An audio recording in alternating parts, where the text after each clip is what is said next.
Buletin Didik 7 Ogos bersama saya Tarusydi Muhammad Nazri. Assalamualaikum dan salam sejahtera. Kementerian Pendidikan KPM bermatlamat melahirkan pelajar yang kali semasa hadapan dan mampu berdaya saing selepas tamat peperiksaan Suji Pelajaran Malaysia SPM. Ke arah itu, KPM melatih kumpulan kaunselor di sekolah untuk membimbing pelajar memahami keperluan majikan dan mengenal pasti peluang serta hala tuju masa hadapan. Menteri Kanan Pendidikan Datuk Dr. Razzie Jidin berkata perancangan yang menyeluruh adalah penting dalam menyediakan pelajar yang lebih bersedia selepas tamat persekolahan. Apa yang paling penting adalah kita di kementerian menyediakan murid ini. Jadi di peringkat sekolah lagi kita dah sediakan mereka apakah ruang-ruang untuk mereka sambung, mereka belajar esok-esok. Sebab itu di sekolah pun kita latih kaunselor-kaunselor kita untuk faham apakah keperluan employment, keperluan majikan pada masa yang akan datang. Jadi bila habis peperiksaan SPM, anak-anak ini dah tahu. Kalau nak buat teknikal, dia pergi ke mana? Kalau dia nak minat sains, dia pergi ke mana? Guru-guru akan terus membantu anak-anak ini bagi memastikan supaya mereka faham apakah perjalanan yang terbaik untuk masa depan mereka. Datuk Dr. Razzie mengulas laporan media yang menyentuh hampir 390,000 atau 72.1% lepasan SPM memilih untuk tidak menyambung pelajaran. Laporan itu berdasarkan kaji selidik yang dijalankan Jabatan Perangkaat. Ia perolehan data yang dikaji pada tahun 2019 namun trend berkenaan dipercayai berterusan sehingga tahun 2021. Antara faktor utama yang digariskan sebagai alasan tidak berminat menyambung pelajaran adalah terpengaruh dengan pempengaruh di media sosial selain beranggapan belajar tinggi bukan jaminan mendapat pekerjaan lebih baik. Justru jelas Datuk Dr. Razzie KPM akan berusaha membudayakan bidang sains, teknologi, kejuruteraan dan matematik STEM dalam mempelbagaikan pilihan kerjaya dan minat kepada pelajar. Dalam pada itu, Langkawi bakal memiliki sekolah menengah ke-9 dengan pembinaan Sekolah Menengah Kebangsaan SMK Bohor Jaya yang dijangka siap pada Januari 2025 nanti. Sekolah baru yang menelan kos RM59 juta itu bakal memiliki 30 bilik darjah sekaligus mampu menampung hingga 900 pelajar. Datuk Dr. Razzie Jidin berkata kedudukan SMK Bohor Jaya berhampiran dengan jalan utama dari Bandar Kuah ke lapangan terbang antarabangsa Langkawi. Justru pembinaan sekolah ini mampu mengurangkan kepadatan pelajar di sekolah berhampiran. Ia memiliki keluasan tanah 12 ekar dan bakal dilengkapi kemudahan sukan lengkap merangkumi padang bola, trek balapan serta gelanggang bagi sukan badminton, sepak takraw, bola tampar, bola keranjang dan bola jaring. Dan sekolah menengah yang terakhir dibina di Langkawi adalah SMK Kelibang, iaitu pada tahun 2005. Selepas 2005, selepas 17 tahun, inilah sekolah menengah yang berikutnya yang kita bina di Langkawi untuk penduduk Langkawi. Dan kosnya adalah bukan sedikit, RM59 juta. Majlis Pecah Tanah Projek Pembinaan SMK Bohor Jaya dilakukan di SMK Kedawang pagi tadi dan dirasmikan oleh Datuk Dr. Razzie. Beliau turut melawat tapak pembinaan sekolah berkenaan bersama rombongan Jabatan Pendidikan Negeri JPN dan Jabatan Kerja Raya JKR. Di Langkawi terdapat 6 buah sekolah menengah kebangsaan, manakala 2 lagi sekolah ialah College Vocational dan Sekolah Menengah Kebangsaan Agama. Sementara itu, pada perkembangan berbeza, KPM sedang berbincang dengan Kementerian Keuangan MOF untuk menetapkan kadar baharu rancangan makanan tambahan RMT di sekolah. Datuk Dr. Razzie Jidin berkata pihaknya sentiasa memperjuangkan perkara terbabit. Kita usahakan untuk kita bawa kepada pihak Kementerian Keuangan yang mana Kementerian Keuangan akan tentukan. We have been fighting for RMT ini, kita tahu ada keperluan, namun begitu kita ambil kira kekangan keuangan kerajaan dan kita sentiasa berbincang dengan Kementerian Keuangan berkaitan dengan hal ini. Kadar semasa RMT adalah sebanyak RM2.50 di semenanjung Malaysia serta RM3 di Sabah, Sarawak dan Labuan. Kadar terbabit digunakan pada tahun 2016. KPM sentiasa menambah baik program RMT dari semasa ke semasa termasuk melaksanakan pemberian susu 2 kali seminggu kepada murid sekolah rendah sejak 1980-an melalui program susu sekolah. Pementasan dan lakonan dalam teater adalah satu proses pembelajaran. Melaluinya, ia bukan sahaja menggalakkan pertumbuhan minat dan bakat lakon murid, malah murid dibimbing menggunakan laras bahasa mengikut kesesuaian aktiviti yang menjadikan proses pembelajaran lebih menyeronokkan. Segmen aktiviti minggu ini meninjau pementasan teater oleh pelajar Kolej Vocational KV Gombak. Laporannya bersama wartawan pelatih Zaid Shah Zulkarnain. Teater yang bertemakan musikal komedi bertajuk Alahai Menantu ini diarah dan dibintangi sepenuhnya oleh pelajar KV Gombak. Persiapan yang mengambil masa 4 bulan bermula dengan peringkat uji bakat, persiapan prop hingga ke latihan intensif para pelakon. Menurut pengarah bahagian pendidikan dan latihan Technical Vocational KPM, Zanariah Ahmad, aktiviti luar bilik darjah seperti ini amat penting dalam mencungkil potensi murid TVET. Aktiviti teater dan lakonan juga merupakan salah satu teknik pengajaran yang digunakan dalam pembelajaran dan pengajaran untuk menarik murid berinteraksi dan berkomunikasi dengan lebih baik. Adalah dapat mengembangkan bakat mereka dan juga selaras dengan nilai sekolah sejahtera, dapat melahirkan nilai-nilai positif seperti dia berani, mempunyai bekerjasama dan juga menjiwai, dan yang paling penting sekali ialah kita nak lahirkan bahawa dia sayang kepada kolej ini dan seterusnya bahawa dia nampak bahawa TVET itu mempunyai bidang yang sangat luas. Pementasan teater ini juga mendapat bimbingan jurulatih seni teater KV Gombak Nohman Isa. Jelas Nohman, sambutan yang diberikan oleh pelajar amat memberangsangkan. Dan barisan pelakon serta produksi teater ini juga terdiri daripada pelajar pelbagai kursus di KV itu. Bukan itu sahaja, pementasannya yang bermula sejak Jumaat lalu juga mendapat sokongan ratusan penonton termasuk ahli keluarga dan penggiat teater tempatan. Seni milik semua orang, itulah yang dibuktikan oleh pelajar-pelajar Kolej Vocational Gombak. Meskipun mempelajari bidang kemahiran, itu tidak menghalang mereka untuk terus menceburi bidang teater. Anda dapat lihat bakat-bakat mereka dalam pementasan teater di belakang saya. Semoga bakat-bakat ini dapat digilap untuk memeriahkan lagi industri hiburan kita pada masa akan datang. Zaid Shah melaporkan.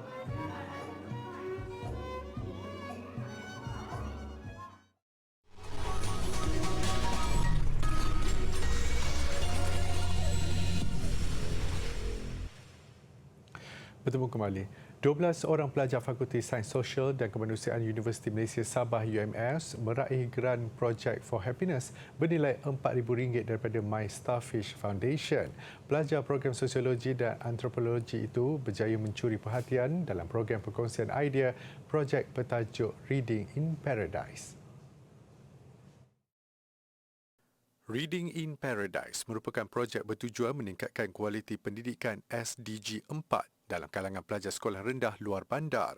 Melalui projek ini, sudut bacaan luar ditempatkan di SK Kokol, menggatal untuk kemudahan pelajar menjalankan aktiviti membaca. Pastinya, geran yang diterima ini dapat membantu kumpulan ini melancarkan kempen pembiayaan dan awam sebagai dana tambahan projek Reading in Paradise. Ia juga bertujuan mendidik pelajar mencari inisiatif sendiri daripada pelbagai sumber selain meningkatkan kemahiran insaniah pelajar. Kajian semula kadar elang pelajar tajaan Majlis Amanah Rakyat MARA sudah siap sepenuhnya dan dijangka akan dibentangkan kepada Kabinet pada hujung Ogos ini. Menteri Pembangunan Luar Bandar dan Wilayah Datuk Seri Mahathir Khalid berkata, kajian tersebut bukan hanya melibatkan pelajar di luar negara, malah untuk pelajar dalam negara juga. Jelasnya, buat masa ini kementerian sudah mendapatkan ulasan daripada agensi dan kementerian lain yang terlibat. Dan jika diluluskan nanti, barulah ada dia punya jumlah yang akan diumumkan oleh kerajaan. Sebab kita pergi kepada pokoknya adalah cost of living di negara-negara tertentu. Macam di UK lah paling terkesan lah dengan pelajar-pelajar. Cost of living di United Kingdom. Saya sendiri pergi ke Manchester dengan London, kita boleh rasailah dia punya, bila kita berdialog dengan pelajar-pelajar, berapa dia punya transport naik, berapa dia punya utilities, bekalan air, bekalan elektrik, bekalan gas. Begitupun, beliau optimis kerajaan akan meluluskan cadangan tersebut, namun jumlahnya sahaja yang masih belum diketahui. Proses pemulihan ekonomi pasca pandemik COVID-19 telah membuka banyak peluang pekerjaan di Sabah, terutama dalam sektor perniagaan. Portal My Future Jobs mencatatkan sebanyak 49,243 kekosongan jawatan bagi tempoh Januari hingga Julai tahun ini. Dalam tempoh itu, sebanyak 24,415 pencari kerja aktif direkodkan bagi negeri Sabah. Sehubungan itu, sebuah portal pekerjaan milik penuh Kerajaan Negeri Sabah iaitu Sabah Jobs Portal ditubuhkan pada 28 Oktober tahun lalu bagi tujuan itu. Menteri Sains, Teknologi dan Inovasi Sabah, Datuk Yaakob Han berkata sejumlah 4,060 orang pencari kerja telah berdaftar di portal itu, termasuk 284 kekosongan jawatan yang ditawarkan oleh 200 majikan. Penganjuran Karnival Kerjaya Perdana antara inisiatif kerajaan dalam membantu penduduk negeri itu mencari peluang pekerjaan dan kemahiran. Dipahamkan ada dalam jumlah 4,500 kekosongan daripada seluruh Sabah, Semenanjung dan juga Sabah dan Sarawak. Jadi kita berharap dengan usaha yang dilakukan ini dapat mengurangkan peratus pengangguran di negeri Sabah. Beliau berkata demikian ketika merasmikan Karnival Kerjaya Perdana Tawau 2022. Hasil daripada penganjuran 4 siri karnival tersebut, sebanyak 13,313 kekosongan jawatan telah ditawarkan.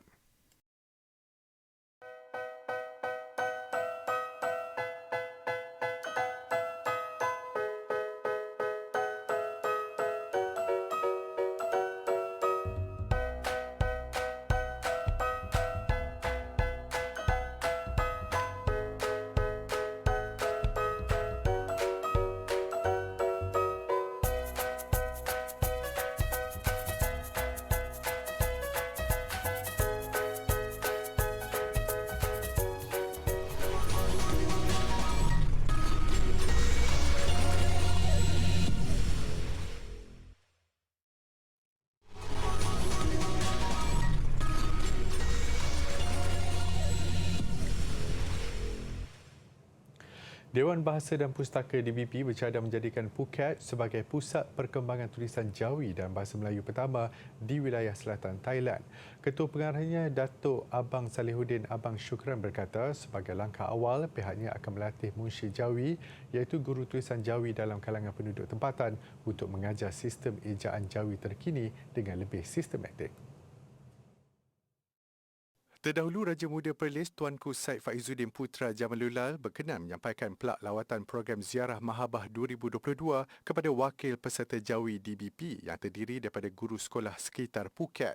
Baginda yang juga merupakan Yang di-Pertua Majlis Agama Islam dan Adat Istiadat Melayu Perlis Maibs berkata, pada peringkat permulaan pihaknya akan memberi fokus kepada usaha di Phuket terlebih dahulu sebelum diperluaskan ke Krabi, Ranong, Phuket, Panga, Trang dan Satun. Abang Salihuddin berkata kebanyakan daripada masyarakat di Phuket sudah mempunyai asas penulisan Jawi. Manakala tujuan DBP pula untuk mendedahkan sistem baharu ejaan tulisan Jawi yang digunakan di Malaysia. Melihat kesusahan bapanya yang berkerusi roda untuk berjumpa Dr. Gigi, seorang pelajar kejuruteraan Palestin di Semenanjung Gaza, mereka unit pergigian mudah alih daripada bahagian perkakas yang dikitar semula. Abdullah Al-Baba berharap idenya itu akan membantu bapanya serta pesakit lain yang sukar untuk ke klinik Dr. Gigi yang terletak di sebuah bangunan di Semenanjung Gaza. Yang paling mengagumkan apabila unit pergigian mudah alih ini dihasilkan oleh Abdullah dengan menggunakan semula motor peti sejuk dan alat pemadam api. Ia boleh dipalamkan ke dinding dan turut disertakan dengan penyembur air dan alat penyedut. Kit ini terhasil selepas dia berusaha selama 1.5 tahun. Begitupun dua model kit pertamanya agak kurang berjaya. Abdullah yakin kit ini mempunyai 98% kadar keberkesanan dan selamat untuk pesakit dan doktor gigi. Dia berharap kit itu mendapat kelulusan daripada Kementerian Kesihatan Palestin dan suatu hari nanti dapat mengeluarkan peranti itu dalam skala yang lebih besar. Dengan hanya menggunakan sebilah sabit, warga Lithuania menunjukkan bakat mereka dalam kejohanan memotong rumput tradisional. Kira-kira 50 peserta menyertai pertandingan itu membabitkan padang rumput sepanjang 100 meter di mana mereka diuji kemahiran memotong rumput dengan halangan seperti sarang burung yang tersembunyi. Pertandingan ini bertujuan untuk mempromosikan penggunaan sabit dan sebagai cara untuk tidak melupakan alat tradisional di zaman moden di mana kebanyakan orang menggunakan mesin untuk memotong rumput. Pagrindinė šito čempionato misija yra populiarinti dalgių naudojimą šitam skubančiame pasaulyje. Dalgis yra ta priemonė, kur tu lėtai gali įsibūti į gamtą. Šitai yra savotiška šienavimo meditacija, tai mes skatiname naudojama dalgių, bet taip pat ir siunčiame ženklą, mes gamtosaugininkai siunčiame žinią, kaip prižiūrėti pievas santarvė su gamta. Menurut penganjur, teknik pertanian yang pernah menjadi amalan harian kini telah banyak dilupakan dengan hanya segelintir orang mengetahui cara menggunakan sabit. Pada masa sama, bukan peserta juga boleh belajar cara mengasah bilah atau memegang sabit dengan betul. Pertandingan dimenangi Kosmas Auskelnis yang mengambil masa hanya 3 minit 54 saat untuk menamatkan perlumbaan sepanjang 30 meter. Pengiraan mata untuk sukan badminton adalah 21 mata. Untuk mata genap, kita perlu berada di sebelah kanan gelanggang. Untuk mata ganjil, perlu berada di sebelah kiri gelanggang. Contoh mata genap adalah 2, 4, 6, 8, 10 dan seterusnya perlu berada di sebelah kanan gelanggang. Mata 1, 3, 5, 7, 9 perlu berada di sebelah kiri gelanggang sebelum kita memulakan perlawanan. Okey, contoh mata genap adalah 2-0. Contoh 2-0, kita perlu berada di sebelah kanan gelanggang. Kita diri dan kita serve. Okey. Untuk mata ganjil, contoh 5-0, kita perlu berada di sebelah kiri gelanggang. Kita serve.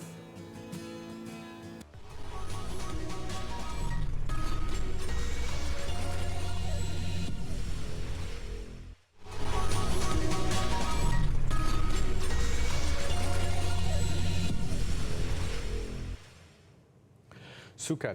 Tamasya Sukan Commonwealth Birmingham 2022 telah mengukuhkan kedudukan atlet gym rama Eng Joey sebagai Ratu Gym Rama terbaru negara. Lewat malam semalam, Joey menyumbang 2 pingat emas kepada kontingen Malaysia menerusi acara disiplin bola dan ribbon.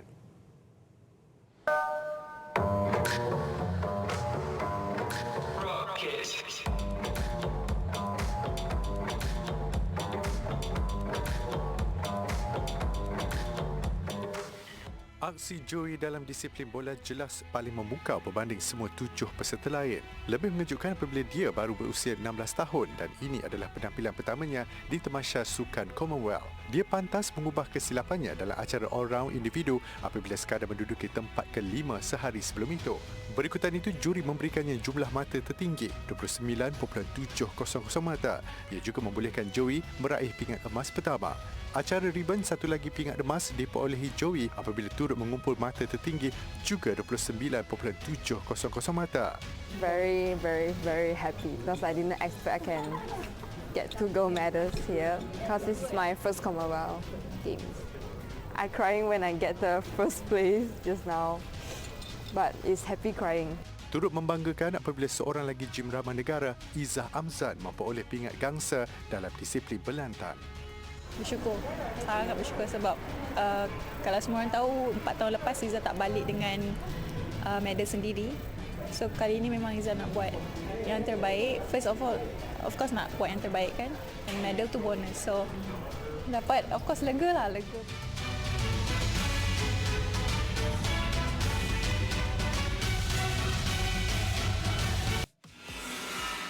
Dalam pada itu, kejayaan penerjun Nur Tabita Sabri dan Wendy Eng Yan Yi meraih pingat perak dalam acara 3 meter papan anjal seirama juga amat membanggakan.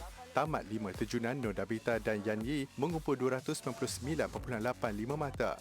Pingat emas dimenangi gandingan dari Australia Madison Keeney dan Annabelle Lou Smith 316.53 mata.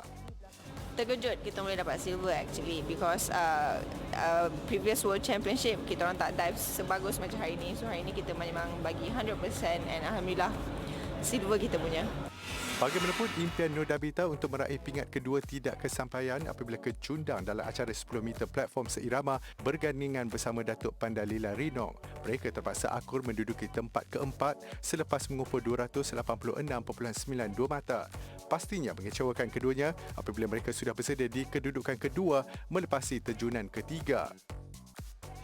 Juga berakhir tanpa pingat sandaran negara kepada Oi Ziliang dalam acara 3 meter papan anjal individu. Ziliang sekadar mengakhiri cabaran di kedudukan ke-7 dengan 427.70 mata daripada 12 peserta di peringkat akhir. Lagi sukan Commonwealth Birmingham. Berdasarkan kedudukan semasa, peluang cerah untuk Malaysia menambah kilauan pingat. Sukan pingpong, acara beregu campuran, Malaysia sudah pun punya wakil di perlawanan akhir. Manakala badminton dan squash, wakil negara sudah mara sehingga ke peringkat separuh akhir. Kedudukan terkini sedara pingat, kontingen Malaysia mengumpul 6 pingat emas, 5 perak dan 4 gangsa. Sukan Commonwealth Birmingham, Malaysia sebelum ini hanya mensasarkan meraih 6 pingat emas.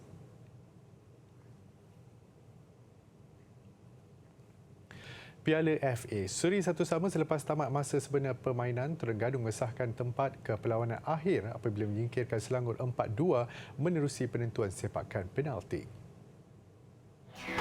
Saingan sengit sebaik visa permulaan. Hasil satu hantaran lintang oleh pemain pertahanan Quintin Cheng dan penyudah daripada Nur Hakim Hassan, pasukan pelawat Selangor pertama memecah kebutuhan gol.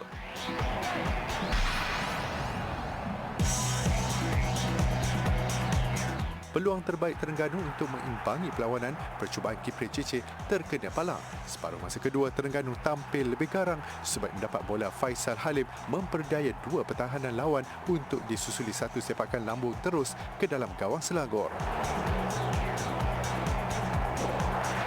Peluang Terengganu untuk di depan, percubaan Papa Diakite diselamatkan penjaga gol Selangor Sam Somerville. Penentuan sepakan penalti, penjaga gol Rahadi Azli Lahalim muncul wira Terengganu apabila menyelamatkan dua sepakan penalti Selangor menerusi Alif Haikal dan Diazan Al-Arab. Keputusan sah milik Terengganu apabila sepakan penalti Muhammad Syahrul Nizam Ros Hasni gagal dibaca penjaga gol Selangor Somerville. Menang 4-2, Terengganu bakal berdepan Johor Darul Takzim JDT pada perlawanan akhir.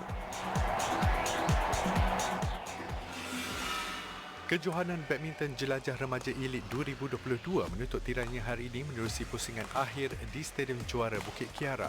Ia menyaksikan Lok Hong Kwan dan Siti Zulaikha Azmi mengesahkan status selaku juara perseorangan lelaki dan perempuan bawah 16 tahun. Aaron Tai Kang Kai Sing pula memenangi beregu lelaki diiringi Carmen Ting Ong Sing Yi.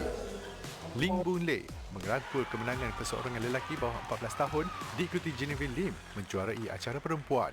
Turut diadakan ialah kategori bawah 12 tahun. Masih di peringkat remaja, Persatuan Bola Sepak Selangor FES mengadakan Hari Akar Umbi di Shah Alam pagi tadi. Majlis Perasmian disempurnakan Raja Muda Selangor merangkap Presiden FES Tengku Amir Shah Sultan Sharafuddin Idris Shah.